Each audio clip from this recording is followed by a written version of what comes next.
Buen día con todos. ¿Cómo les va? ¿Me escuchan? Buenos días, Inge. Buen día, profe. Bueno, vamos a empezar por la lista. Está Eric Almeida. Buenos días, profe, presente. Buen día. Nicolai Aulestia. Presente, Inge, buenos días. Buen día. Melanie Borges. Presente, Inge, buenos días. Buen día. Gregory Borja. Presente, Inge. Javier Cabascongo. Presente, profe, buenos días. Buen día. Manuel Cando. Presente, Inge, buenos días. Buen día. Diego Cárdenas. Buenos días, profe, presente. Buen día. Andrea Chico. Presente, Inge, buenos días. Buen día. Gonzalo Echeverría. Presente, Inge, buenos días. Buen día. Luis Felipe Enríquez. Presente, Inge, buenos días. Buen día. Diego Enríquez.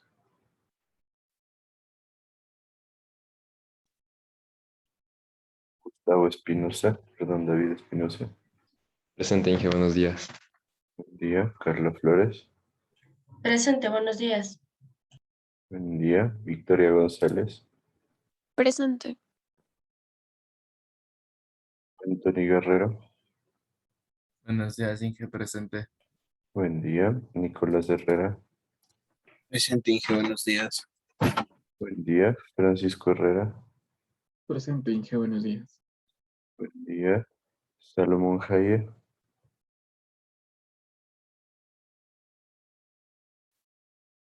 David Lujmania.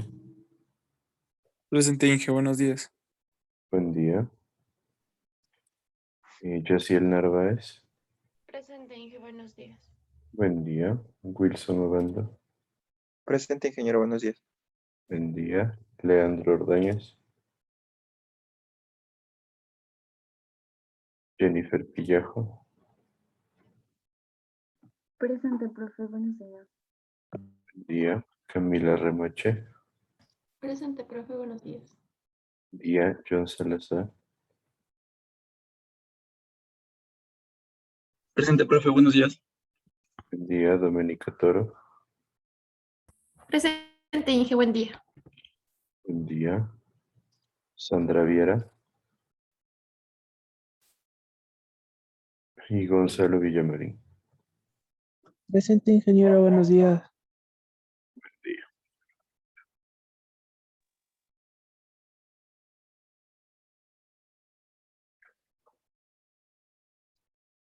No se olviden que con ustedes estaría estipulado el segundo examen para el día lunes 11 de octubre, ¿no? Eso significa que entre esta y la siguiente semana tendríamos que definir una tutoría. Podría ser al final de una clase. Entonces, Gonzalo, por favor, que vayas conversando con tus compañeros a ver cuándo. Podría ser unos 20 minutos antes de que se acabe la clase y nos quedamos un rato más. Listo, Inge. Y bueno, vamos a continuar entonces con lo que estábamos viendo.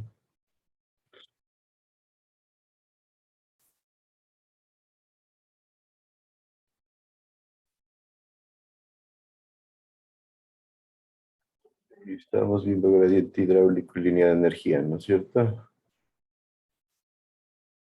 Sí, Inge. Perfecto, hasta ahí. ¿Todos estamos claros en esto?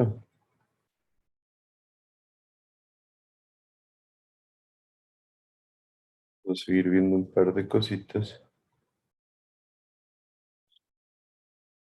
Si estábamos analizando este gráfico en donde vimos que hay ciertas características específicas para tener en cuenta, ¿no es cierto? Para no olvidarnos, hago hincapié en esto porque es importante. Si está en un tanque, la línea de energía y la línea de gradiente hidráulico tienen que nacer desde el mismo punto. ¿Por qué nacen desde el mismo punto? ¿Qué me dices, Luis Villamarín?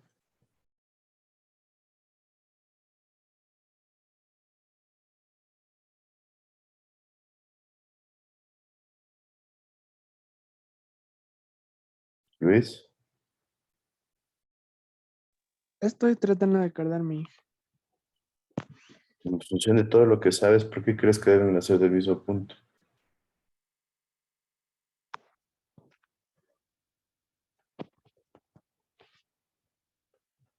En ese punto no hay velocidad, entonces no hay línea de energía. Y como tampoco hay Exacto. presión, tampoco hay línea de presión, o sea, la carga de presión. Sí, pero una parte no tanto. Aquí la velocidad es muy bajita y es prácticamente cero, porque es la velocidad con la que se mueve el agua dentro de este tanque. Entonces la carga de velocidad la consideramos despreciable y por eso nacen del mismo punto. Pero la parte en que erraste, Anthony, es que me dices que no hay carga de presión, pero aquí tenemos Es flujo la libre. del... Sí, es... En flujo libre, la carga de presión equivale a la altura del agua. Entonces, solo para acotar, pero de ahí la idea estaba bastante bien direccionada. Entonces, los componentes de Bernoulli serían carga gravitacional, que sería la base del tanque, diciendo que es nuestro nivel de referencia, más carga de presión, que es la altura de agua que tenemos dentro del tanque, y carga de velocidad no existe. Entonces, por eso se igualan la línea de energía y la línea de gradiente hidráulico. ¿Sí está claro esto? Inge, disculpe, pero eso se da solo cuando estamos hablando de un tanque, ¿verdad? ¿Pero te refieres a eso que cuando la velocidad es cero? Ajá. ¿Sí? O cuando tienes flujo libre, también puedes tener que la carga de velocidad es la altura del agua, ¿no? En este caso específico, la velocidad es cero y por eso se iguala. Y eso siempre va a pasar cuando tengamos un tanque. ¿Está claro? Sí, Inge. Ya. De ahí nosotros tenemos una diferencia en donde empiezan a separarse las líneas con una distancia igual a la carga de velocidad en uno, que sería uno este diámetro de acá, y es una alta velocidad, por eso la separación es grande. Entonces, si ven, toma un tiempo llegar a esta separación total, que es el tiempo en que se demora el agua en entrar al conducto. De repente llegamos a la expansión gradual, que sería esta de aquí. En la expansión gradual tenemos un incremento de energía debido a la turbulencia que se genera, pero vemos cómo la turbulencia también se ve reflejada con una afectación en la presión, ¿no? Tenemos una alza de presión y de repente baja la presión. Entonces, se produce una zona bastante dispersa en cuanto a la relación entre las dos líneas. Esto se debe al efecto que tiene la expansión. Después, si ven que no es exactamente después, sino después de un pequeño tramo, esto va de la mano con lo que decíamos que un accesorio normalmente tiene un efecto que se queda más o menos como un efecto residual después de que pasa el accesorio. Y este efecto residual se debe a la acción de la turbulencia que se genera en el accesorio. Y después ya se estabiliza y se vuelven a separar las líneas por una distancia igual a la carga de velocidad en el conducto 2. Teniendo un diámetro más grande, la carga de velocidad va a ser más pequeñita. Aquí vemos la diferencia, ¿no? Prácticamente a la mitad. Y ya termina acá en este punto donde se acaba nuestra gráfica. Ahora, ¿por qué van disminuyendo las líneas de energía y líneas de gradiente hidráulico? ¿Me recuerdan? Por Por la la pérdida de pérdida que puede energía. haber en accesorios. Las pérdidas, tanto en accesorios como pérdidas por fricción. Aquí tenemos un efecto de la pérdida que se genera que no es muy grande al momento de que entra la tubería, una entrada de tubería. El efecto de la pérdida por fricción es toda esta pendiente que tenemos aquí. Tenemos esta línea, aquí tengo, este sería nuestro HF sobre L. Acá tengo el efecto de la pérdida en el accesorio. Si lo vemos aquí, este accesorio genera una pérdida súper importante. Entonces, otra HM. Y nuevamente continuamos con nuestra pérdida por fricción en función de la longitud. Entonces, sí está claro cómo afectan las pérdidas del sistema. Me parece que con este dibujo de Sengel es de todo lo que he buscado el más fácil para poder comprender esto.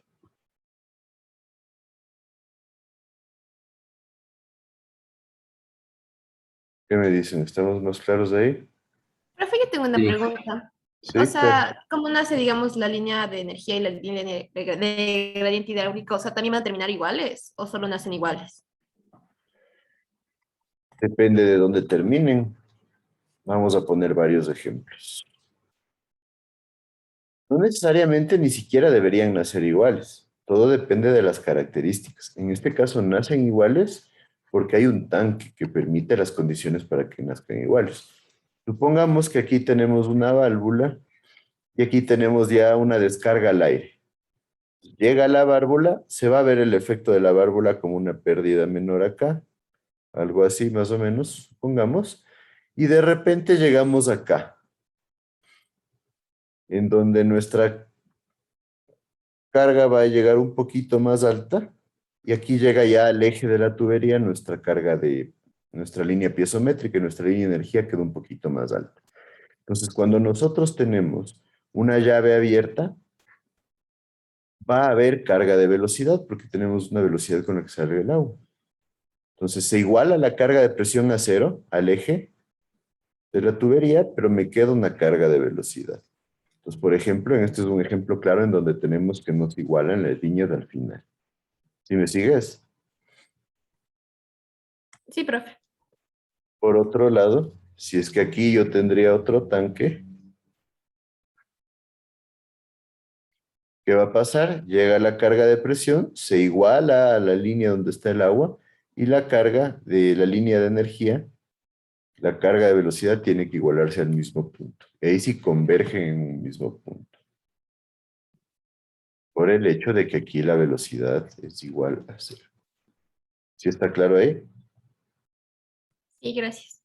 Entonces, en esencia, lo que pasa al final y lo que pasa al principio va a depender de las características del sistema. Ya tengo un tanque, ya tengo una válvula de salida, ya sea una manguera, lo que sea. ¿Sí está claro? ¿Todos?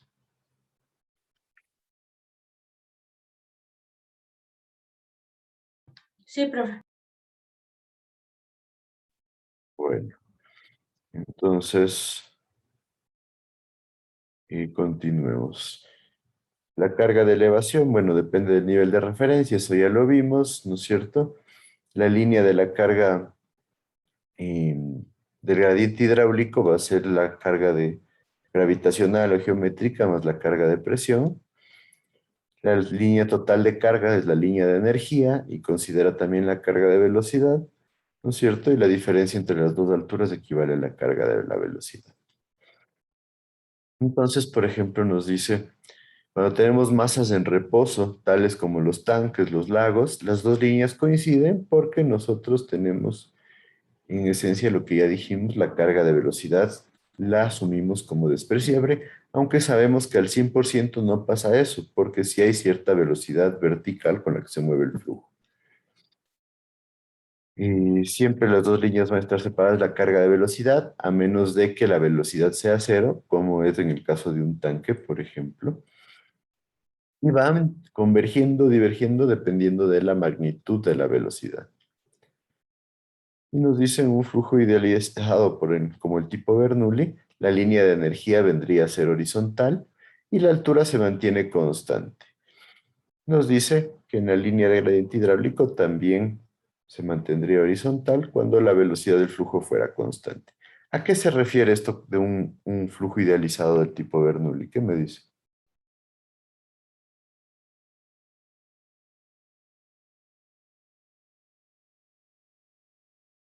¿Qué me dices, Luis Felipe Enríquez?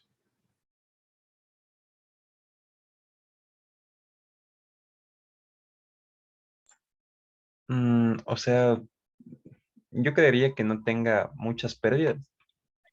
No que no tenga muchas pérdidas, sino que no tenga pérdidas por fricción. A eso nos referimos, ¿sí? Entonces, sabemos que este es un fluido ideal, como se lo conoce, y que realmente en la práctica no se presenta. Entonces, por eso hace la relación. Si no hubiera un fluido ideal, no habría pérdidas, entonces la línea se mantendría horizontal. Y entonces aquí nos dice la línea horizontal para un fluido idealizado de tipo Bernoulli. Entonces, Y nosotros tendríamos una línea de energía horizontal en un fluido que no tenga pérdidas. Y en la línea de gradiente hidráulico nos dice que nosotros tendríamos una diferenciación, o sea, no sería una línea completamente horizontal, sino sí se van a producir diferenciaciones conforme va variando la velocidad. Recuerden que la distancia es igual a la carga de velocidad. Entonces aquí, si yo tengo un diámetro y le reduzco, se incrementa la velocidad y la línea de gradiente hidráulico va a tomar esta forma. ¿Sí está claro la explicación en esta gráfica?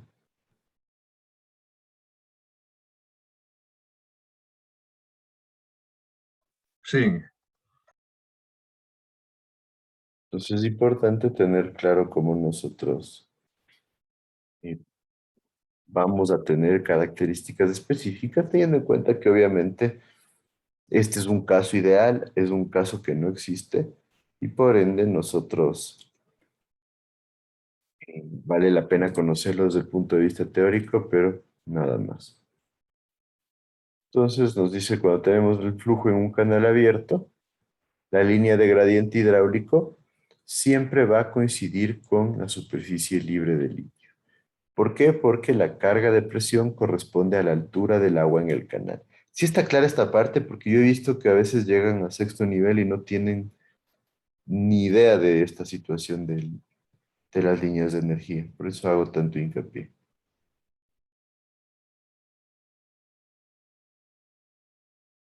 ¿Qué me dices, Alejandra Pillajo? Sí, profe, sí está claro.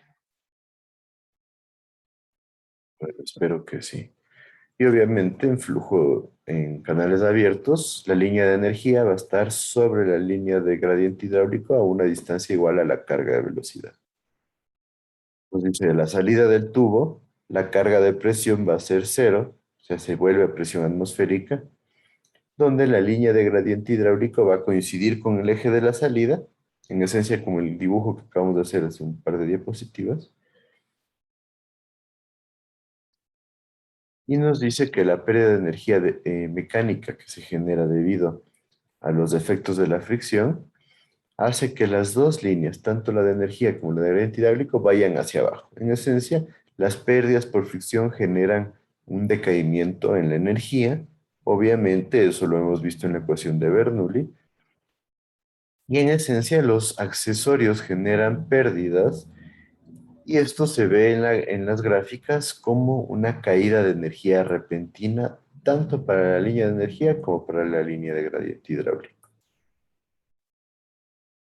Por otro lado, nos dice, si tenemos un salto excesivo en las dos líneas, eh, siempre que nosotros tengamos una añadidura de energía, ya sea por una bomba o por una turbina, en el caso de quitarle energía al sistema, nosotros vamos a tener una afectación directa sobre las líneas de energía y líneas de gradiente hidráulico. Creo que acá tengo un dibujo, sí. Y por otro lado, nos dice cuando la presión manométrica de un fluido es cero, cuando nosotros tenemos una intersección entre la línea de gradiente hidráulico con el fluido, o sea, con la tubería. Y nos dice que nosotros podemos tener una presión negativa cuando tenemos el flujo sobre la línea de gradiente hidráulico. Entonces, ¿qué decíamos? Nosotros al dibujar las líneas de energía y líneas de gradiente hidráulico, vamos a tener una variación espontánea, por así decirlo, en el caso de que tengamos una bomba. Entonces llega la línea de energía y se produce un incremento de energía debido a la bomba. Podríamos darle un nombre a la magnitud con la que crece la energía en el caso de utilizar una bomba. ¿Qué me dice?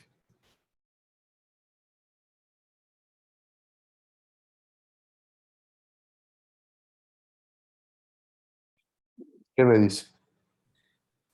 Resalto hidráulico, como nos... No, O no, sea, no.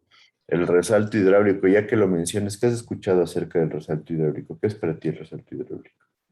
cuando nos había dado un ejemplo acerca de cuando el agua cae repentinamente de una cascada y sucede choque del agua con la superficie o sea, de la parte De inferior. abajo, sí, eso Ujú. puede ser. En esencia, un resalto hidráulico se da cuando yo tengo, digamos, algo así. Tengo un flujo con una velocidad, una altura 1. De repente este cae a esta se le llama una caída o una rápida. Voy a tener aquí una velocidad 2 con una altura 2, la cual la altura 2 va a ser menor que la altura 1 y la velocidad 2 va a ser mayor que la velocidad 1. Y cuando sucede esto, en donde yo llego acá a una altura 3, una velocidad 3, yo tengo una generación de alta turbulencia. Y aquí es donde se genera un resalto hidráulico. ¿Por qué se genera un resalto hidráulico? Porque yo paso de un flujo de alta velocidad, un flujo supercrítico. ¿Han escuchado algo hablar del flujo supercrítico? ¿Qué me Mm, dice? El No, flujo Inge. supercrítico es un flujo que tiene una velocidad más alta que la velocidad crítica. La velocidad crítica es un punto específico hidráulico en donde decimos que la velocidad crítica es la velocidad que si es que se mantendría totalmente constante la energía específica dentro del sistema, o sea, la suma de carga de presión más carga de velocidad, llevaría el mayor caudal posible. Por lo mismo, si es que nosotros tenemos en un sistema un caudal constante, el flujo crítico es el que llevaría o utilizaría la menor energía específica posible para mover este caudal. Entonces hablaríamos de cierta eficiencia dentro de lo que es el movimiento del caudal. Entonces, tengo flujo supercrítico con velocidad mayor a la crítica y acá tengo un flujo subcrítico con velocidad menor a la crítica. ¿Qué sucede? Cuando se produce una transición entre estos dos flujos, se genera un resalto hidráulico, que es un fenómeno hidráulico en donde nosotros tenemos alta turbulencia y altas pérdidas de energía. Por eso se estabiliza el flujo con una velocidad menor y una altura del agua mayor. ¿Sí me entienden esto? Profe, el flujo subcrítico era porque tenía una velocidad menor a la velocidad crítica. Sí.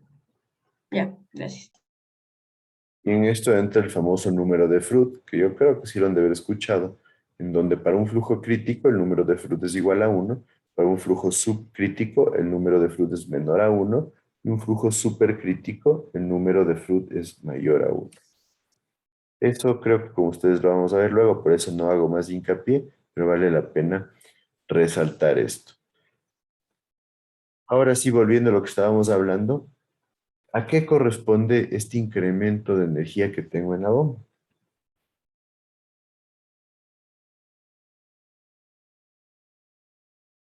La altura de bombeo.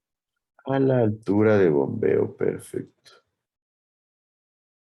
En esencia, entonces, la altura de bombeo es la cantidad de energía que la bomba le mete a nuestro sistema. Por eso la altura de bombeo nosotros le sumamos dentro de lo que son las, las características de la ecuación de Bernoulli. ¿Sí se acuerdan? Si hago un Bernoulli entre este punto y este punto, a estas características de aquí, yo le sumo la altura de bombeo. ¿Por qué? Porque le está dando más energía a este flujo. ¿Sí está claro eso? Sí.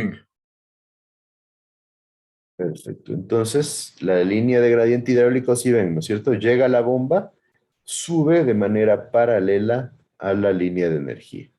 Se mantienen estáticas y aquí tenemos una turbina. Una turbina hace en esencia lo contrario a una bomba.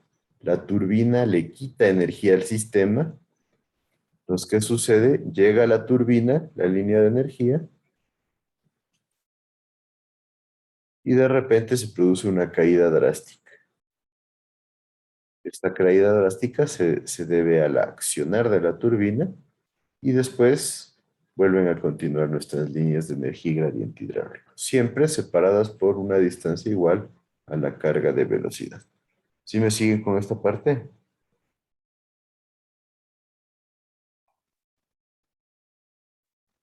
Sí, ¿Seguros? Porque es importante esto.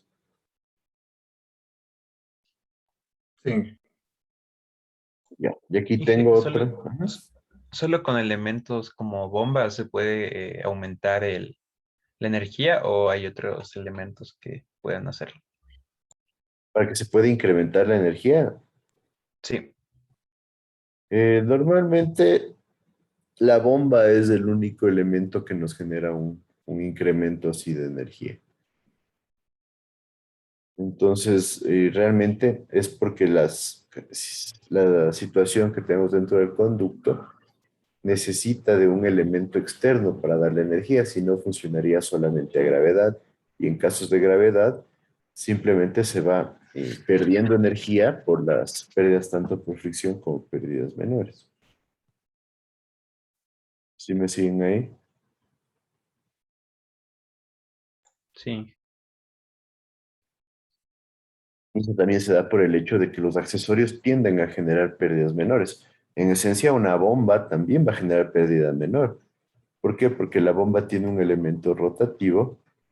Entonces ingresa el agua por un lado, empieza a generarse la rotación aquí, se van a producir pérdidas porque está moviéndose, cambia nuevamente el sentido y sube. Pues la bomba también tiene una pérdida menor que genera una decreción de energía, pero como la generación de energía que está dándole al sistema es mucho más fuerte, pues se genera este incremento importante. ¿Sí está claro eso?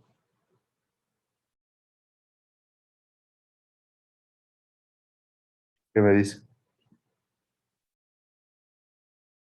sí, Aquí tenemos la otra figura, en donde esta línea corresponde a la tubería y esta es la línea de gradiente hidráulico. Entonces, ¿qué nos decía? Cuando la línea de gradiente hidráulico se topa con el flujo, tal cual como pasa aquí, yo tengo presión igual a cero. ¿Sí está claro eso? Mi carga de presión es cero. Pero si mi línea de energía se encuentra por abajo del tubo, o sea, del nivel del agua, yo tengo carga de presión negativa. ¿Sí me siguen? podría repetir, Inge. Cuando mi línea de gradiente hidráulico se topa, o sea, se cruza con el flujo del agua, con la tubería donde está el agua, yo tengo que la carga de presión es cero. Y cuando mi línea de gradiente hidráulico está por abajo del flujo, o sea, abajo de la tubería, la carga que yo tengo ahí va a ser negativa. ¿Sí me siguen ahí? Sí, ¿Creen que se pueda dar esta situación?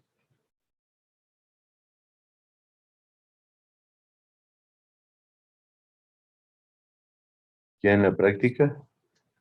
¿Qué me dices, John Salazar? Justo eso que le quería preguntar, profe. Eh, que o sea, cómo podría darse en la vida un ejemplo así como se dice, que se cruce el flujo con la gradiente? Porque, En esencia, ajá, ¿cuál idea tendrías tú? De que se puede, pero ¿dónde creerías tú que puede darse ese caso? eh, así en la vida real. Ujú. O sea, en casos de la vida, que podría ser en...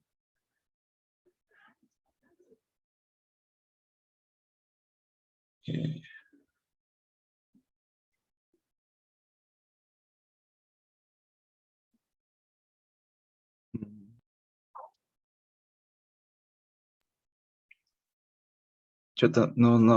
no sé, profe, es que justo le quería preguntar eso, porque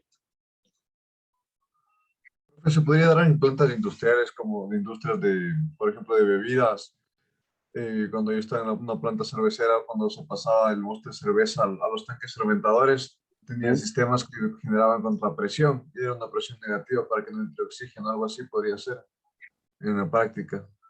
Podría ser, pero claro, en ese tipo de sistemas más avanzados lo que se usa es una bomba de succión, donde la bomba de succión genera directamente la presión negativa y succiona todo el oxígeno de adentro. Entonces, podría ser en un sistema arcaico, pero no tan igualito a nuestro sistema que estamos viendo ahorita. En esencia, ¿dónde pasa esto? Lo más simple, por ejemplo, ustedes están en una obra y cogen una manguera para medir niveles. Si ustedes tienen el un lado con una carga, le elevan la manguera un poco, se genera una presión negativa y se empiezan a hacer burbujas. Entonces nosotros después tenemos que controlar que esas burbujas salgan del sistema, pero es algo que sucede bastante comúnmente. Lo mismo cuando alguien está chupando gasolina de un carro, este es el tanque del carro, chupa la gasolina, empieza a sacarla y cuando ya no quiere que siga saliendo, simplemente le eleva a la manguera un poquito, de tal manera que la manguera esté sobre la carga del tanque y la línea de gradiente hidráulico y nosotros generamos presión negativa. Y nos toca taparle a la salida. ¿Por qué? Porque esta presión negativa empieza a generar succión sobre este sentido de acá. Entonces, se chupa la gasolina, le elevamos y nosotros generamos presión negativa para que siga saliendo. Entonces, son situaciones que se suelen dar a veces y no nos damos cuenta, pero sí suele pasar esto. Y en algunos trazos de sistemas de agua potable puede darse este problema y ahí es donde nosotros debemos analizar que se debería generar una excavación para que siempre esté nuestra línea de gradiente hidráulico por encima del tubo. Tengan en cuenta si se empieza a generar presiones negativas, inclusive aquí se podría generar un fenómeno similar al de la cavitación, que como ya hablamos un poquito, es cuando se empiezan a generar burbujas y a pegar al conducto, y después por la generación de presiones pueden implosionar y dañar el conducto. Entonces, sí se pueden generar estos casos. ¿Qué me dice? ¿Estamos claros de ahí? Inge, una pregunta. ¿Sí? Esto de que la presión sea negativa solo es en el tramo en el que se encuentre, por decirlo así, la intersección de la línea del gradiente hidráulico con la tubería. No podría ser solamente que en un punto pase y, o sea, para que me entienda, solamente habría este contacto, quiero decir, y luego no habría este otro contacto, sino la tubería seguiría para arriba y la línea de gradiente hidráulico sería para abajo. Ahí la presión de aquí en todo este punto de acá sería negativa. Claro, sería totalmente negativa, pero ahí en esencia tendrías un efecto succión que no va a funcionar para nada, ¿no? Ujú. En esencia no va a haber flujo y ahí ya Ya, tienes que el sistema va a dejar de funcionar. ya, Inge. Entonces no es conveniente que suceda esto. Realmente, dependiendo del caso, vamos a tener presión negativa, el flujo va a dejar de moverse. Entonces llegamos a este caso, el flujo deja de moverse porque vamos a tener efecto succión en toda esta zona de aquí y realmente el sistema va a dejar de funcionar adecuadamente. Entonces, ¿qué sucede si es un sistema de agua potable? Pues, si es que es a gravedad, se va a paralizar, pero si tiene una bomba, la bomba va a generar más presión tratando de llevar el flujo de agua hacia la zona de la derecha, como está la flecha. Entonces, se genera ya un problema importante dentro del sistema que hay que tener cuidado que no se produzca. ¿Sí está claro? ¿Alguien tiene alguna otra duda?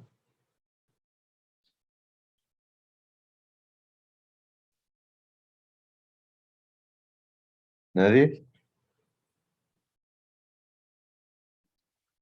Nuevamente el mismo gráfico, algunas acotaciones que tenemos aquí. Y siempre las dos líneas van a tener una tendencia similar. El decaimiento en las líneas va a deberse a las pérdidas por fricción y a las pérdidas menores. La línea de energía no puede incrementarse a menos de que se le genere un incremento de energía, lo que hablábamos justo mediante una bomba. Y también nos dice que la línea de gradiente hidráulico puede generar variantes, inclusive recobrar un poco de su cantidad de energía si es que nosotros tenemos una variación de velocidad, por ejemplo, cuando la velocidad disminuye bastante, mientras que la línea de energía no va a incrementar. Entonces, en esencia, como veíamos aquí, si vemos la carga de la línea de gradiente hidráulico puede verse incrementada debido a los efectos de la velocidad, pero la línea de energía siempre va a tener una tendencia hacia abajo a menos de que exista una bomba.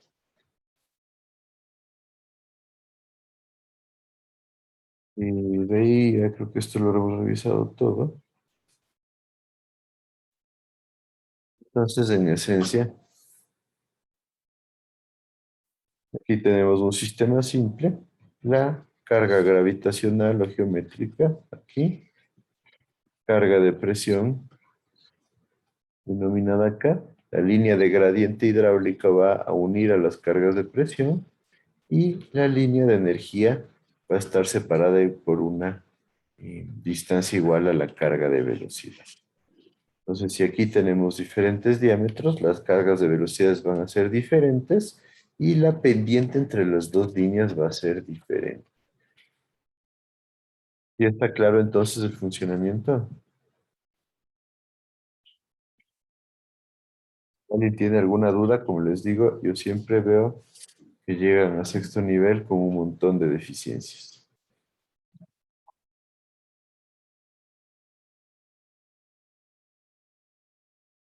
Me dices Eric Almeida. Sí, profe, sí, sí, sí queda claro. Entonces, supongamos, tenemos un sistema.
¿Cómo graficarías tú entonces, Eric, la línea de energía y línea de gradiente hidráulico en este gráfico que estamos viendo, considerando que aquí están los diámetros, para el conducto 1, 5 centímetros, para el conducto 2, 10 centímetros, para el conducto 3, 2,5 y para el 4, 7,5.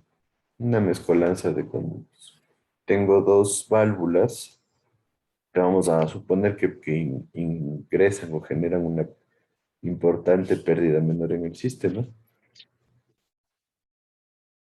Y asumir que los niveles de agua están aquí al borde del tanque. Sí, un esquema rapidito. ¿Cómo dibujarías tú, Eric, las líneas de energía y líneas de gradiente hidráulico? Puedes empezar por cualquiera de las dos. Bueno, yo diría que está al inicio de las válvulas, a lo que empieza el cambio. Puedes dibujar encima para ver qué es lo que propones tú. Ya, profe.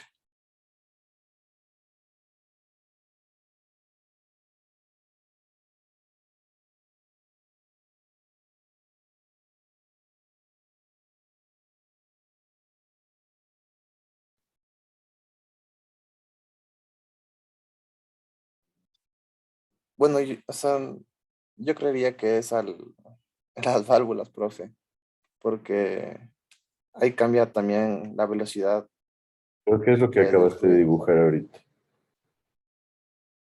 Sería como que la diferencia de la línea de energía entre las dos válvulas.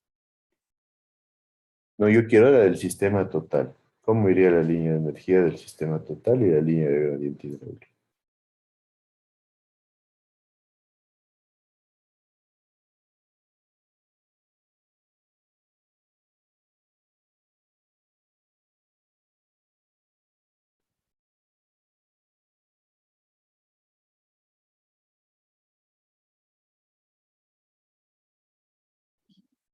¿Nos vas Sería como explicando por que, qué? A ver, sería como que un sistema en el primer, aquí sería como que el primer sistema y le haríamos como que la diferencia para el segundo. no te entiendo, entablaría el primer sistema.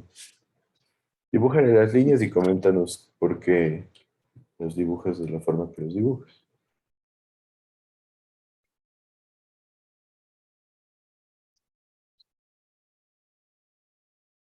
Bueno, Ahí aquí sí, abajo es una línea recta.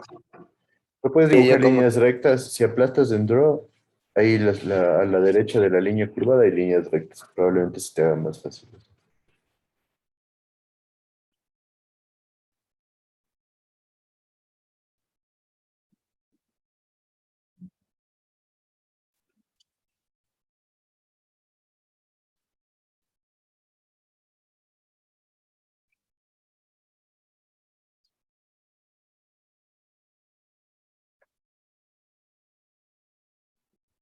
bueno, o sea, es lo que le decía, profe, que, o sea, según yo, es como que la diferencia entre los dos sistemas. Sería como que el sistema B, el que es el de llegada, y el A, que es el de entrada.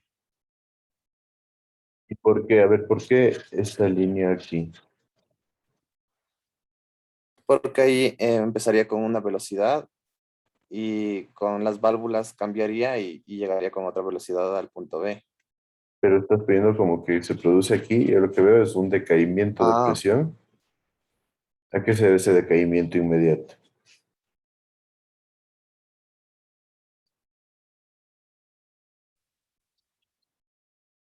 Me dice. Y después se produce simplemente una línea horizontal hasta llegar al tanque porque, B.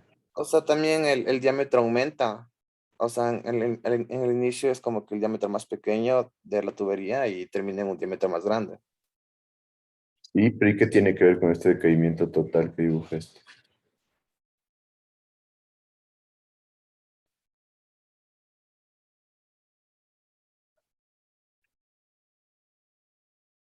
Ingenuo debería empezar más arriba porque está Desde el nivel bajo la de presión atmosférica. El nivel del tanque. Me dicen debería empezar en el nivel del tanque, ¿no es cierto? Sí. sí. Paso uno, que ya lo hemos visto como 4 veces. Siempre las dos líneas empiezan en el nivel del tanque. Después, ¿qué sucede? La Por de la energía salida empezaría de bajando Empieza a bajar un poco. ¿Por qué empieza a bajar un poco? por la Por pérdida la de presión. fricción. Por Y la ahí, pérdida de fricción que se genera en el conducto 1. como esa Llegamos válvula debería que ser una línea para abajo. a la válvula y se produce una pérdida, un poco así, digamos. Después, ¿qué tengo en el conducto 2? Aquí en esta flecha suponemos el cambio de diámetro, ¿no? ¿Qué pasa después de la válvula? Seguiría de va bajada y bajando sigue bajando Sigue por bajando debido a presión y la la pérdida de fricción. pérdida por fricción, ¿no es cierto? Que tengo aquí un diámetro en 2 de 10 centímetros y de repente llego a 3 y el diámetro baja a 2,5 centímetros. ¿Qué pasaría ahí? ¿Sigue bajando Sería, o qué? ¿No habría Sí, que ser bastante. como una línea vertical y después seguir bajando? Aquí tengo una pequeña transición, entonces se produciría una pequeña pérdida de carga menor ahí, perfecto. Y después sigue bajando con pendiente, sigue horizontal, ¿lo que haría? Sigue Seguiría bajando en bajando. función de la fricción. Y sigue bajando en función de la fricción, vamos a ponerle así. Bueno, aquí me falta un poquito, pero vamos de por ahí. Lo que sí quiero que noten es, en el conducto 3 tengo un diámetro menor. ¿Qué significa eso? Que como es un diámetro menor, las pérdidas de carga van a ser mayores, porque es el mismo caudal con un diámetro menor. Entonces, no la podemos ver ahorita porque me quedo en corto en alturas, pero esta línea bueno, en la tubería 3 debería tener una mayor pendiente que la línea en la tubería 2. ¿Sí está claro eso? O sea, debería ser más hacia abajo. Debería La ser, inclinación. supongamos que por aquí está el nivel del agua para tener un poquito más. Debería tener mayor pendiente. Si no, también grafiquemos esto de nuevo, algo así. Entonces aquí tengo una pendiente bajita porque tengo un diámetro alto. Supongamos algo así. Se produce la pérdida menor. Y aquí ya tengo una pendiente más grande. ¿Por qué tengo una pendiente más grande? Porque el diámetro es menor y nosotros tenemos, y con diámetros menores, mayores pérdidas de energía. ¿Sí está claro eso?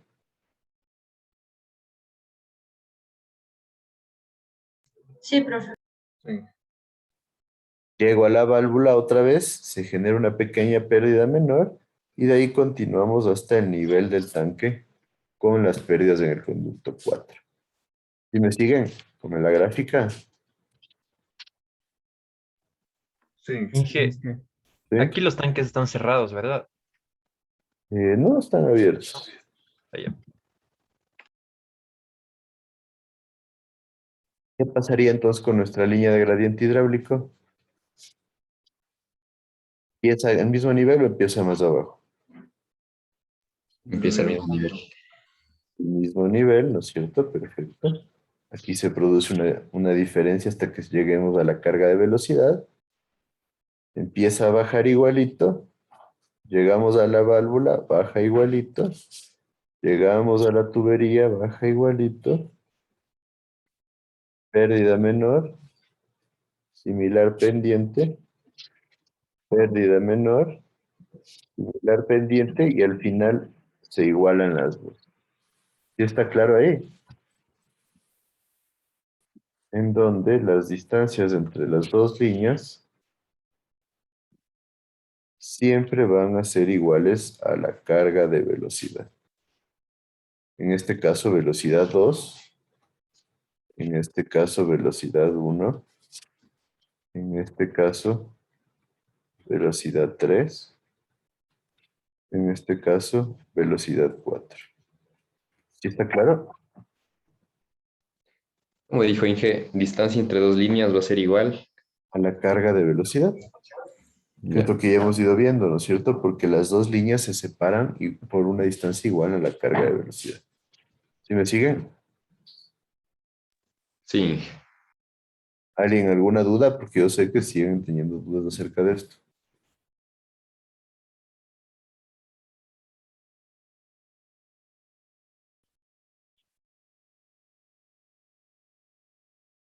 ¿Qué me dice? Voy a subirle un No, poquito profe, está más. claro.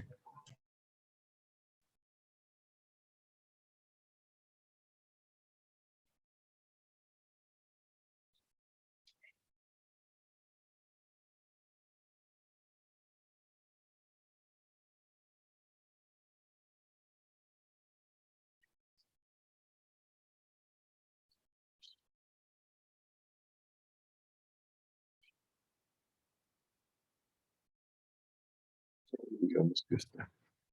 Ahora vamos a ver este mismo sistema, diciendo que aquí tenemos una bomba.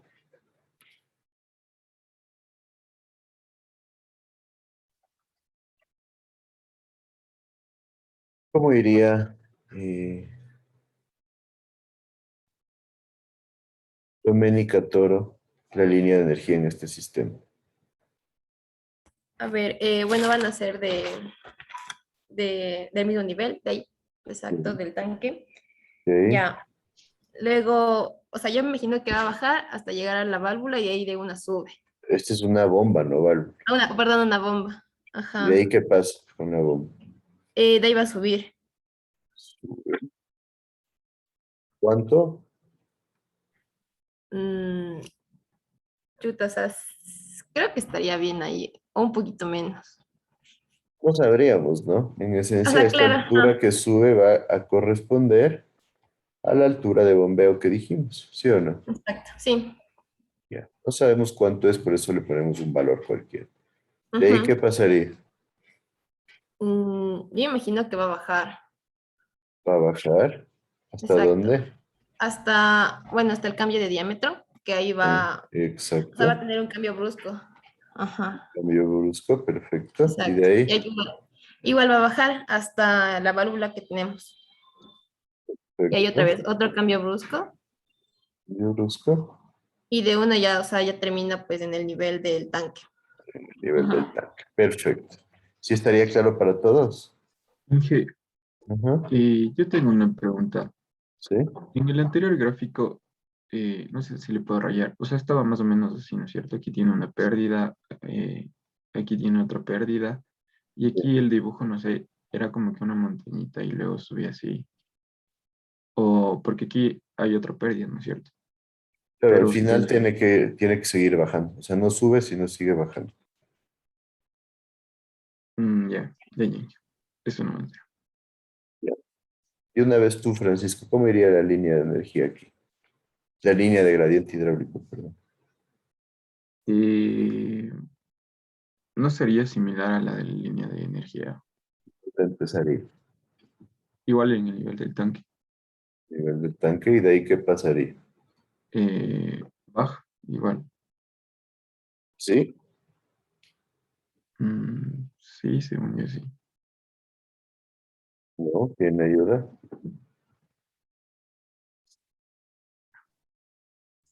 O sea, sería por La por, pendiente en el 3 creo que para que coincida con el nivel del tanque tendría que ser más inclinada por lo que es un cambio de diámetro. Pendiente en Y el 3 me dices, sí, podríamos tomar esa consideración. también habría una pérdida por la válvula. Entonces Aquí ahí tendríamos probablemente sí una pendiente más grande si queremos dibujarlo mejor. Está bien. Baja acá y de aquí ya tendríamos la última pendiente. Algo así, ¿te parece? sí. Ya, perfecto. Ahora en la línea de gradiente hidráulico quedamos en que sí empieza en el mismo punto. ¿De ahí qué debería pasar?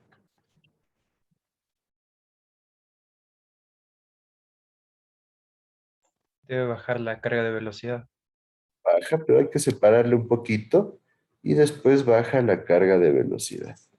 Llega la bomba, ¿sube o se queda ahí la carga de gradiente hidráulico, la carga de presión? Subiría igual, ¿verdad, profe? Sube igual, exacto. Hasta que siga separado una carga de velocidad de la línea de energía.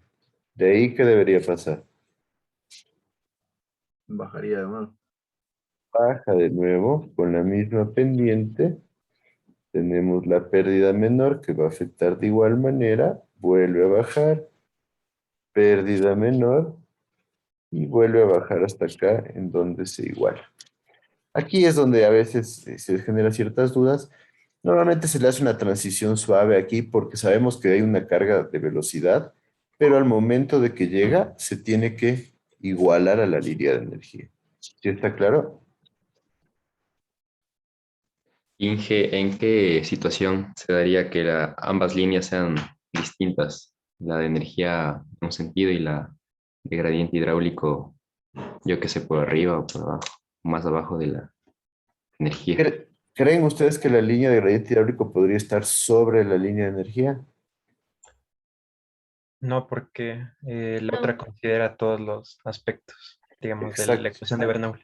exacto. Tendría que tener una velocidad negativa para decir que pase eso, pero ya se fuera en contra del sentido del flujo, entonces no podría pasar. Siempre tiene que estar la línea de energía sobre la línea de gradiente hidráulico. ¿Sí? Y cuando Ok. se pueden distanciar es, por ejemplo, aquí se debería generar una especie de distanciamiento un poquito más grande porque tenemos la turbulencia, entonces capaz que en realidad es algo así, ¿no? No lo vamos a dibujar así porque ya no sabemos realmente el efecto de la turbulencia. Lo mismo acá, ya tenemos la válvula, capaz que se genera algo así, ahí se genera un distanciamiento, pero eso se debe a la turbulencia que generan los accesorios. ¿Sí me siguen?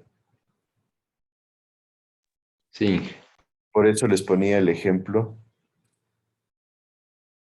de aquí, en donde si ven, el accesorio nos genera una diferenciación en las dos líneas, pero se debe específicamente a la turbulencia. ¿Sí estaríamos claros ahí? sí, ahí sí, claro, Inge.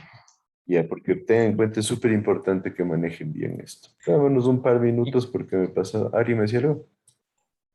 sí, Inge, le iba a preguntar que tal vez, no sé, en la línea del gradiente hidráulico, o sea, la última subida que le hizo, Ujú. o sea, no le entendí muy bien.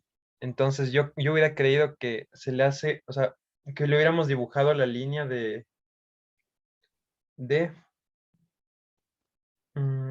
bueno, no solo eso, o sea, que no le entendí muy bien la Esta parte de parte la de subida. acá. Ajá, sí. O Es sea, que le podemos dibujar llegamos. primero la gradiente hidráulico y luego la línea de energía para que no quede como esa subidita. Exacto, yo también Agrandándolo pensaba algo un así. poco, llegan las dos separadas y aquí al final se le unen, ¿no? Ya por lo que no puedo dibujar bien. Aquí al final se le puede unir como una línea recta o algo así. Pero, o sea, siempre es como que va a subir o sea, porque yo creería que debe seguir la misma pendiente y en todo caso la pendiente de la línea de energía sería Ajá. más fuerte en ese tramo, digamos así. Normalmente la línea de energía es la más utilizada y normalmente se le llega con la línea de energía en las gráficas directo al nivel del agua. Entonces, la línea de gradiente hidráulico un poco se adapta a la línea de energía, por eso llega y al final se le une. Lo mismo que veíamos en esta parte de acá, cómo sale, ¿no es cierto? Mire, la línea de energía sale mucho más sutilmente y la línea de gradiente hidráulico de inmediato toma la pendiente hasta separarse la carga de velocidad. Eso más por convenciones de gráficos, ¿no? Normalmente podríamos llegar en las líneas de gradiente hidráulico hasta el nivel del agua y simplemente unirla de forma recta. Podría ser una forma más sencilla de graficar. ¿Está claro ahí? Sí, gracias. Ya, perfecto. Pues, en esencia, esto es un ejemplo de cómo llega a la tubería y se produce ya un cambio, porque llegamos, la velocidad se hace cero y la carga de presión se vuelve a la altura del agua en el tanque. ¿Sí me siguen ahí?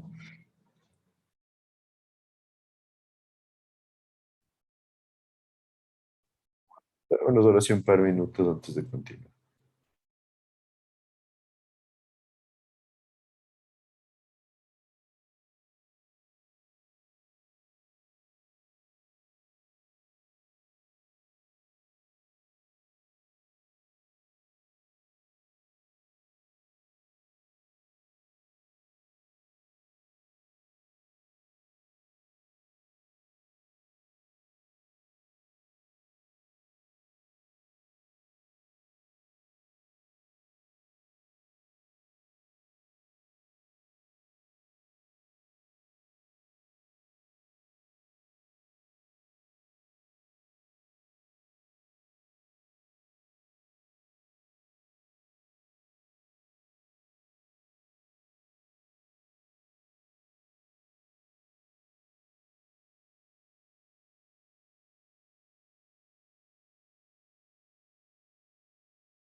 Listo, continuamos, ¿me siguen?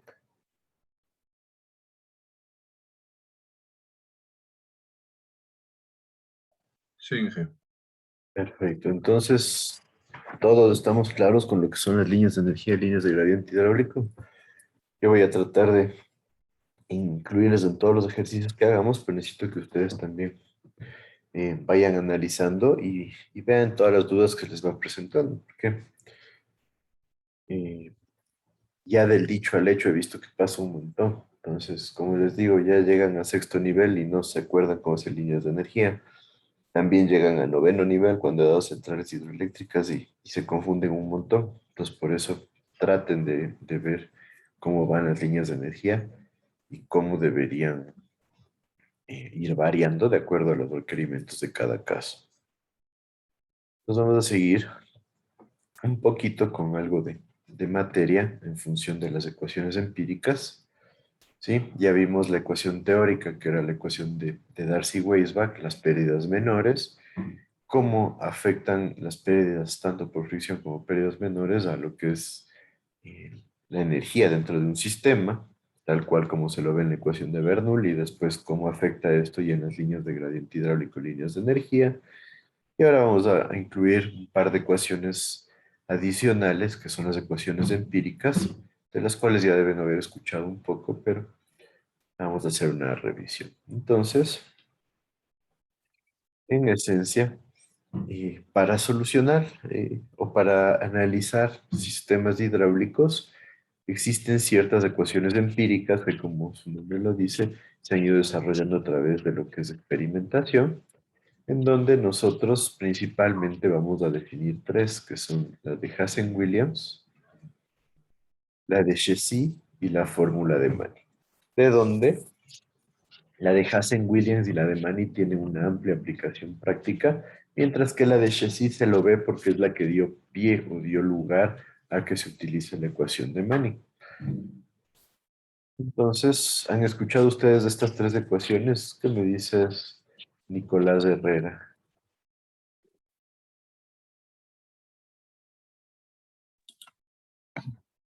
¿Me escucha, Inge? ¿Sí? La verdad, no me acuerdo de esas tres fórmulas. No sabría decirle. ¿Pero no has escuchado de ninguna?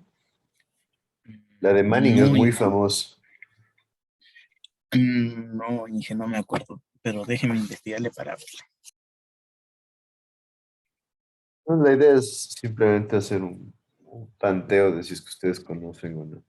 Realmente, la de Hazen-Williams y Manning son muy comunes. La de Manning, vamos a decir que es la ecuación más utilizada en lo que es flujo libre, o sea, flujo en canales.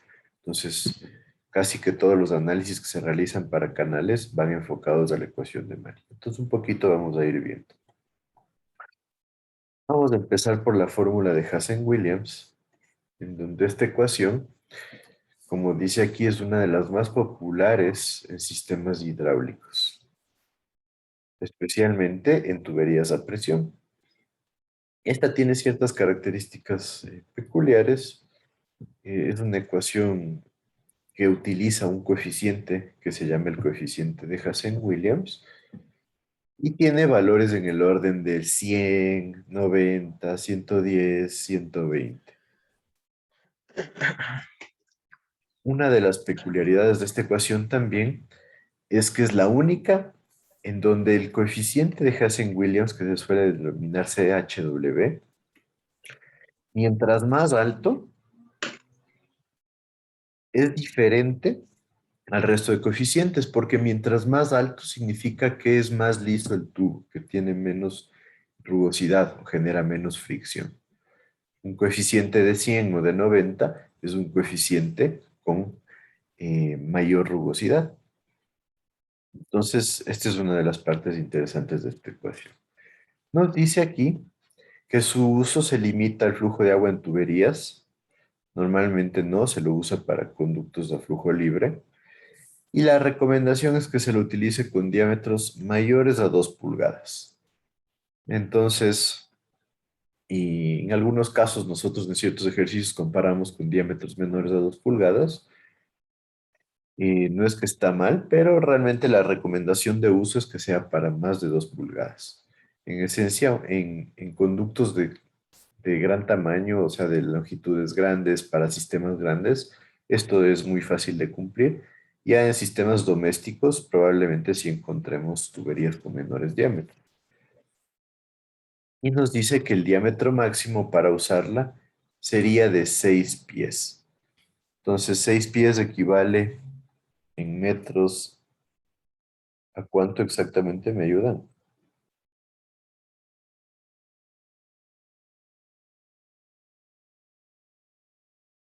1.8 metros. 1.8 metros. O sea, son diámetros ya bastante grandes, ¿no? Entonces, este es un poco el rango de aplicabilidad. Y nos dice, en cuanto al número de Reynolds, entre 8.000 y 2 millones. O sea, también un rango amplio. En esencia, ¿qué significa este 8.000? Pues no para flujo laminar. Ahora nos dice que la velocidad del flujo no debería exceder los 10 pies por segundo. Esto equivale más o menos a 330, a 320 o algo así.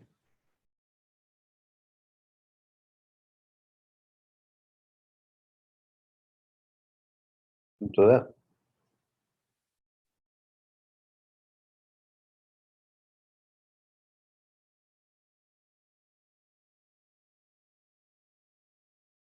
¿Cuánto de metros me ayudan?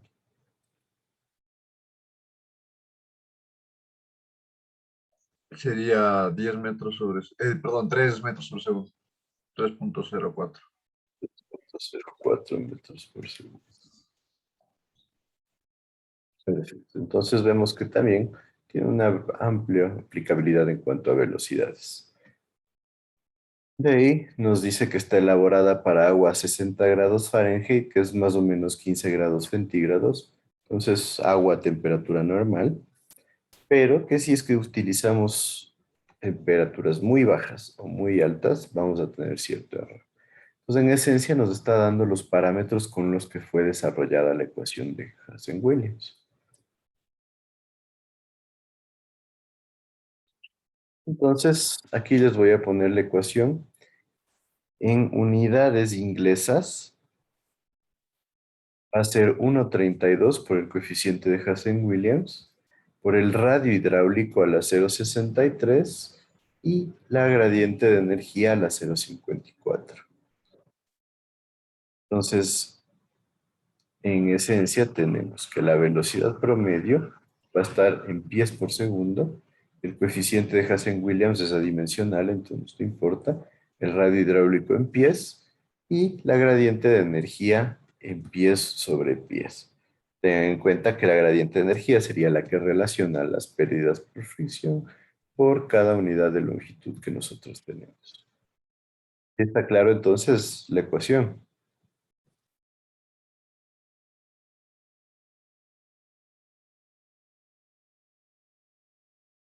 Entonces, esta forma de ecuación es la forma más típica que van a encontrar y en unidades internacionales, que son las que normalmente más nos interesa, tenemos que la velocidad promedio en metros por segundo va a ser 0.85, que este es el coeficiente típico que va a haber en las ecuaciones de Hazen-Williams, por el coeficiente de Hazen-Williams adimensional, por el radio hidráulico en metros a la 0.63 y por la gradiente de energía en metros por metro a la 0.54.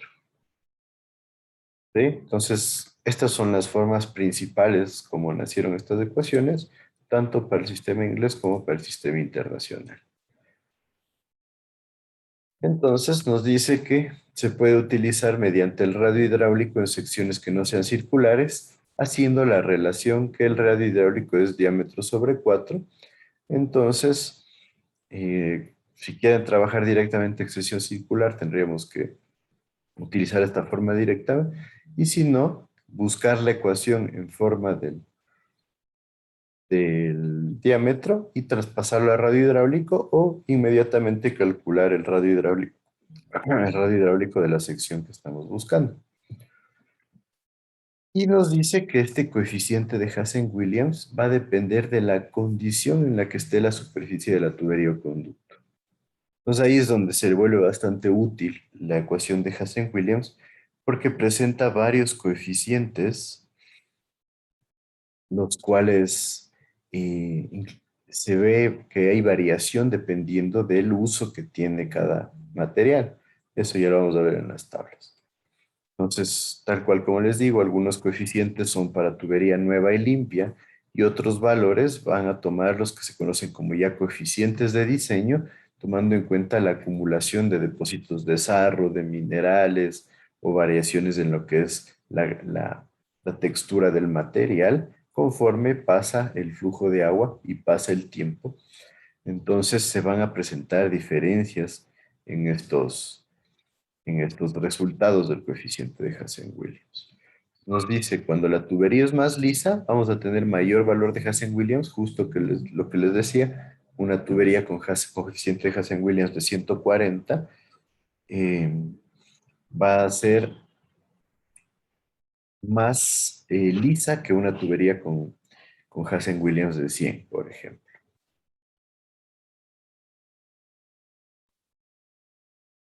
Aquí Profe, les yo he tengo puesto. una duda. Ajá. En la fórmula, o sea, dice que es la S es igual, o sea, la pérdida de energía sobre la longitud, pero la pérdida de energía, o sea, es la de fricción y las menores, o solo las de fricción en la fórmula.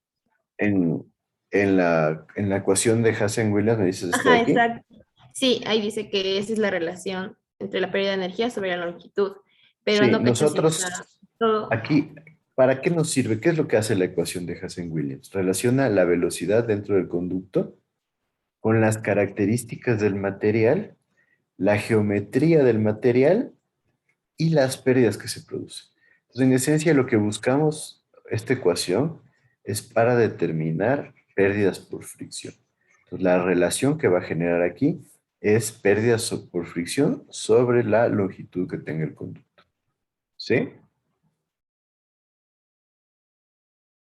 Sí, pero esa no incluimos las menores, solo las de fricción. No, porque estamos exclusivamente hablando de la generación de pérdidas por fricción dentro del conducto. Pero es bastante buena la pregunta porque sí, a algunas personas les da bastantes dudas de eso. ¿Sí está claro o algo más? Sí, está claro, gracias. Inge, ¿podría poner la anterior diapositiva? Es que estaba viendo, les presentamos. Ya, Inge, gracias. ¿Sí? Ya.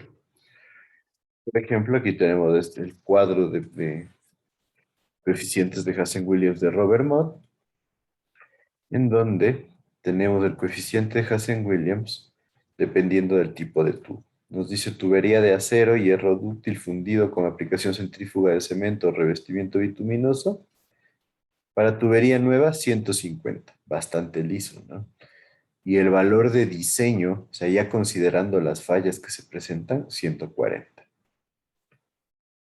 Para tuberías de plástico, cobre, latón o vidrio, 140. Para tuberías nuevas y limpias, 130 el valor de diseño. Para acero, hierro fundido sin recubrimiento, 130 para tuberías nuevas, 100 para tuberías ya en el caso de diseño. Para concreto, 120 tuberías nuevas, 100 para ya el caso de diseño. Y acero corrugado nos dice 60 para tuberías nuevas y como cuando ya es corrugado ya se generan estas estrías que vienen a generar cierta fricción adicional, entonces se mantienen los 60. Entonces, esto es una de las características interesantes de esta ecuación. Lo mismo, por ejemplo, otros autores, por ejemplo, este es Juan Saldarriaga, él nos dice, para la condición nueva de hierro dulce, todos los diámetros Hassen-Williams de 130.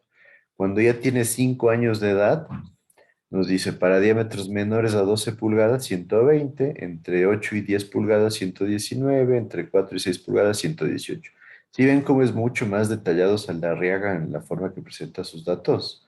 Esto es importante porque, eso les decía, es un libro un poquito más complejo de entender, de leer, pero que realmente presenta un montón de detalle en sus análisis. Miren, ya 10 años de edad, con diámetros mayores a 24 baja a 113, entre 12 y 20 pulgadas 111, entre 4 y 10 pulgadas 107.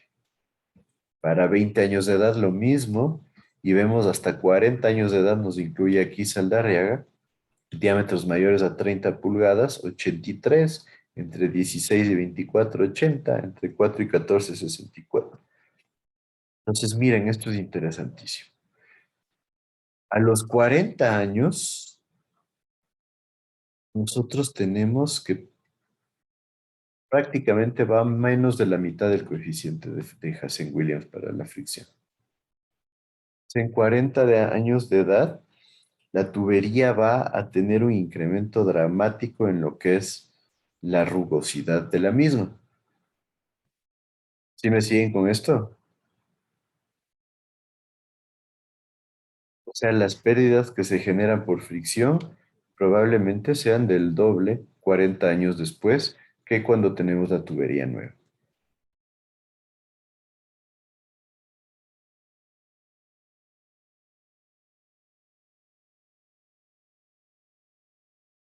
¿Qué me dice?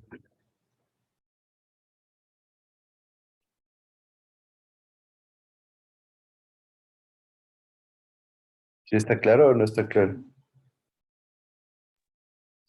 Sí, en cuanto a la condición, ¿hasta cuántos años tenemos disponible nuestros diámetros en la tabla? ¿Solo hasta 40? Depende del material y del autor.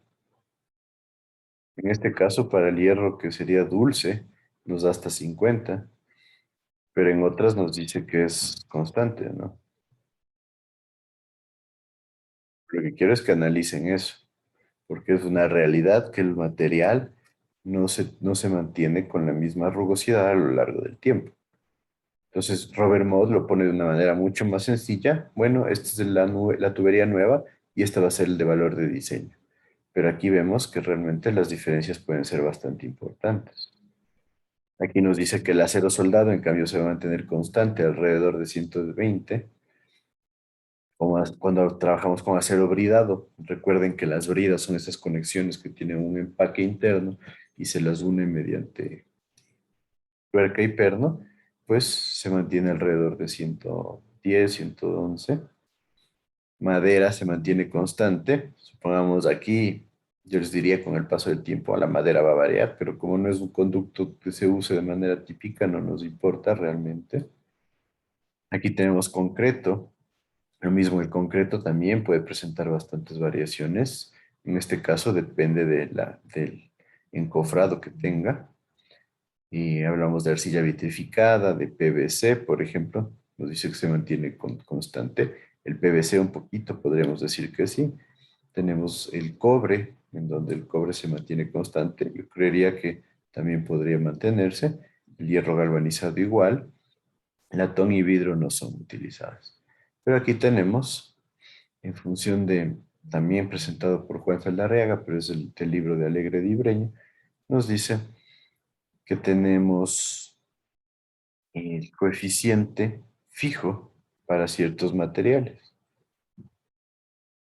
Entonces, lo que quiero un poco que vean, que dependiendo de los autores hay ciertas variaciones entre los coeficientes. Por eso les he puesto desde el más simple, como presenta Robert Mott, hasta un poco más elaborado, como lo presenta Juan Saldarriaga, y también naciendo de Juan Saldarriaga en el libro de Alegre de Ibreña, cómo presentan valores con rangos más que diferencias importantes. Entonces, un poquito ahí lo que les quiero demostrar es que hay varios criterios para esto, y como hay varios criterios, vale que ustedes tengan claro que van a tener opciones diversas y tendrán que ir definiendo cuál les parece un mejor criterio para ustedes utilizar. ¿Sí me siguen con esos?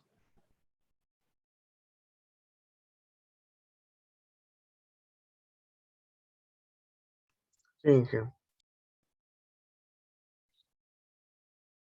Perfecto. Entonces, en esencia, estas ecuaciones que vimos de Hazen-Williams nos ayudan a determinar la velocidad dependiendo del tipo y tamaño del conducto cuando nosotros conocemos la pérdida de energía que tenemos por cada unidad de longitud en esencia, ¿no es cierto? Que eso está representado por la gradiente de energía y por otro lado las características geométricas del conducto. Y nos dice que el flujo volumétrico se va a calcular como el caudal es igual a área por velocidad, en donde la velocidad la obtenemos de la fórmula de Hasse-Williams y como tenemos el conocimiento de las características geométricas, fácilmente podemos determinar el caudal. De ahí, nosotros podemos utilizar estas ecuaciones para determinar el tamaño de la tubería que necesitamos, si es que conozco ya el caudal, por ejemplo, o si es que yo tengo una pérdida de energía limitada. Por ejemplo, no sé, yo tengo un conducto que une dos tanques y sabemos que la pérdida de energía máxima es la diferencia de alturas. Entonces yo puedo decir, calculo cuál es el diámetro que debería utilizar para que funcione correctamente el sistema utilizando la ecuación, ¿no? Lo mismo, si yo tengo un caudal igual a 10 metros cúbicos por segundo, pues yo puedo determinar cuáles serían las condiciones geométricas del conducto para que pueda manejar este caudal sin problema. Entonces, es importante que nosotros tengamos claro los usos de esta ecuación. En esencia van a ser similares a los usos que se le da a la ecuación de Manning. Y por otro lado, yo podría buscar determinar las pérdidas de energía que tengo para un caudal dado en una tubería en la cual yo conozco la geometría. Entonces, en esencia, los usos de esta ecuación van por ahí. Puedo determinar pérdidas, puedo determinar diámetros, puedo determinar el caudal, puedo determinar velocidad. Entonces, son ecuaciones bastante versátiles. Esta tablita la incluye Robert Mott en su libro. Nos dice la forma básica de la ecuación, como la ya vimos, la ecuación en función del caudal, teniendo en cuenta en que aquí nosotros tenemos la inclusión del área, las pérdidas por fricción que tenemos, ya dejando esta ecuación simplemente en función de pérdidas por fricción. Esta también es muy útil. Esta es para determinar el diámetro. Esta realmente puede ser útil para un predimensionamiento si rápidamente ustedes dicen, bueno, si yo tengo un caudal de 10 metros cúbicos por segundo, tengo una tubería de acero, supongamos que las pendientes son el 10% de la diferencia del total posible de la longitud, o yo qué sé, o del 5%, lo que sea, les puede servir para predimensionar.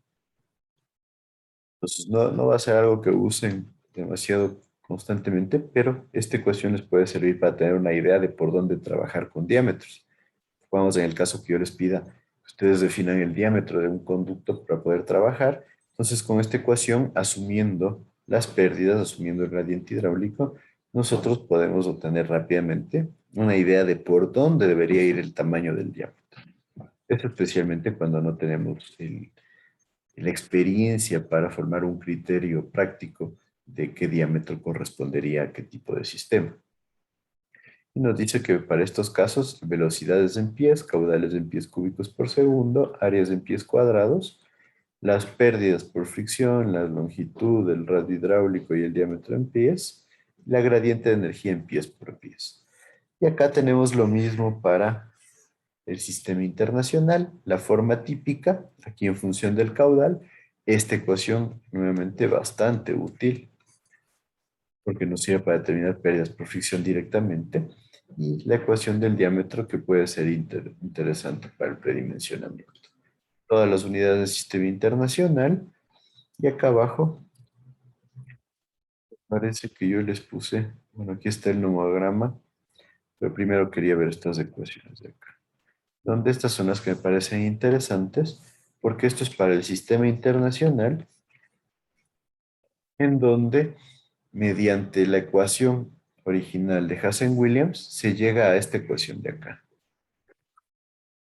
donde nos dice que las pérdidas por fricción van a ser 10.643 por la longitud, por el caudal a la 1.8519, sobre el coeficiente Hasse-Williams a la 1.8519, multiplicado por el diámetro a la 487.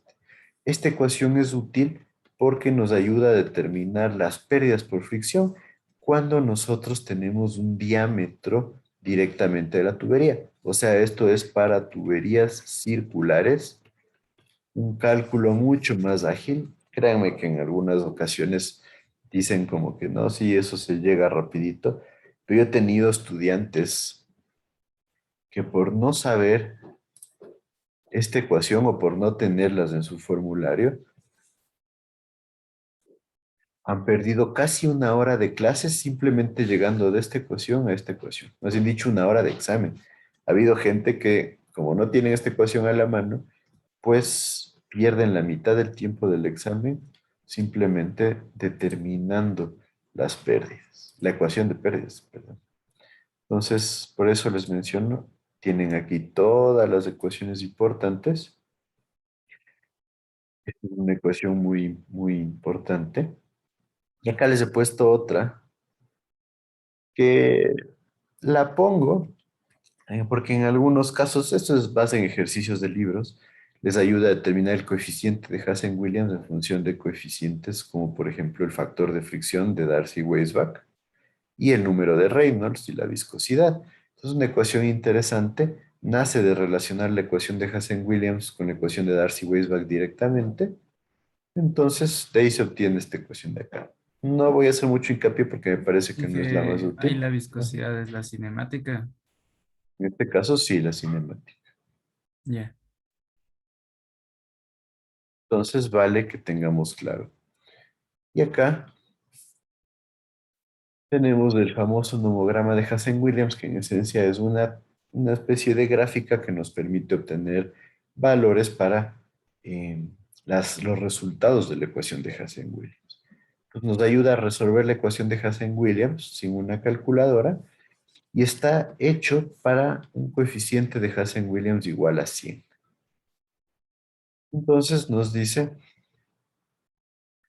si nosotros tenemos ya un tubo con un coeficiente diferente a 100, simplemente tenemos que aplicar estas ecuaciones de acá. Entonces nos dice, por ejemplo, la velocidad va a ser igual a la velocidad cuando tenemos el coeficiente del nomograma, o sea, esta sale del nomograma, por el coeficiente de nuestro material sobre 100. Lo mismo, el caudal va a ser igual al caudal obtenido del nomograma por el coeficiente nuevo sobre 100. El diámetro va a ser igual al diámetro del nomograma por 100 sobre el coeficiente nuevo, todo elevado a la 0,38. Y tenemos la pérdida de carga, o sea, la gradiente de energía, va a ser la obtenida en el nomograma por 100 sobre el coeficiente nuevo a la 1,85. Este es un 85,19 normalmente, el coeficiente que se utiliza en Hassen-Williams. Entonces, ¿cómo funciona esto? En esencia tenemos, este es el nomograma de Hassen-Williams, en donde, ¿qué hacemos nosotros? Por ejemplo, nos dice, si tenemos una tubería de acero, nos dice que nos da como dato, por ejemplo, la velocidad. En este caso, voy a agrandarlo un poquito.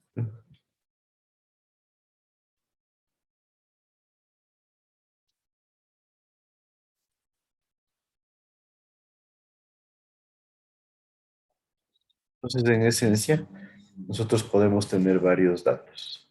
Puede ser la velocidad, como vemos acá. En el un lado está en metros por segundo, en el otro lado de la misma línea está en pies por segundo. Acá tengo el caudal en metros cúbicos por segundo y el caudal en pies por segundo. Acá tengo el diámetro de la tubería, en el un lado en pulgadas y en el otro está en milímetros. Y acá tengo la pérdida de carga por cada 1000 pies de longitud. En este caso está por cada 1000 pies. Y este que yo le he copiado aquí no tiene la pérdida de carga en metros, pero en esencia lo que quiero ver es que ustedes tengan claro el uso de este nomograma. Entonces, por ejemplo, nos dice que si tengo una pérdida de carga, para este caso, de 20, que sería pies por cada 1000 pies, me voy aquí, me dice que tengo una tubería de acero de 6 pulgadas, me voy a las 6 pulgadas, y en esencia, yo puedo generar esta línea que une las dos, y directamente obtengo el resultado de que nosotros podríamos tener una velocidad permisible, en este caso de 1.3 metros por segundo, que equivale a 4.12, 4.3 pies por segundo. Y el caudal que podría llevar este conducto sería en metros cúbicos por segundo de 0.025 y en pies cúbicos por segundo de 0.85 más o menos. Entonces, ¿sí me siguen cómo funciona este sistema o este nomograma? Sí, profe. Perfecto. En este de aquí exactamente no sé por qué no está la carga, la pérdida de carga, pero sí se encuentra con la pérdida de carga en unidades métricas.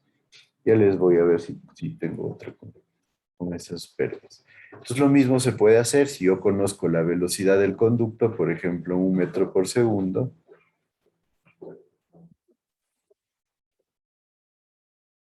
¿No es cierto? Y quisiera determinar el caudal que puede ir con un diámetro, por ejemplo, de 100 milímetros o 10 centímetros, que sería hasta acá. Entonces yo simplemente alargo mi línea y puedo ver que el caudal que podría llevar con una velocidad de 1 metro por segundo en una tubería de 10 centímetros de diámetro podría de ser de 8 litros por segundo o 0.008 metros cúbicos por segundo. ¿Sí está claro?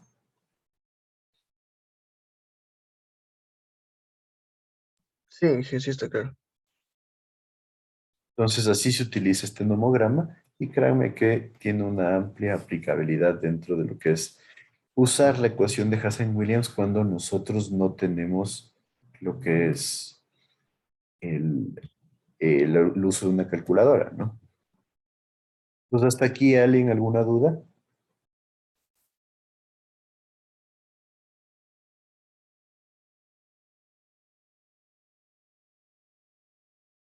Bueno, si no hay dudas, podemos quedar ahí. Nos veríamos el miércoles con ustedes. Tenía un par de ejercicios que quería hacer con ustedes. Ya el miércoles los veremos. Entonces, un buen día a todos y ya nos vemos. Bueno, yo llegué un poquito Luego, tarde. No Inge. sé si tal vez me podría poner en la lista. Un poquito tarde. O sea, sí, sí, bastante tarde. Mm, Salomón me dices, ¿no? Sí, estábamos ahí. Inge, buenos días. Igual yo, disculpe. Mi computadora como que falló un poquito al momento de entrar a la sesión. A ver, ¿quién me dijo? No vi el nombre. Enríquez Naranjo.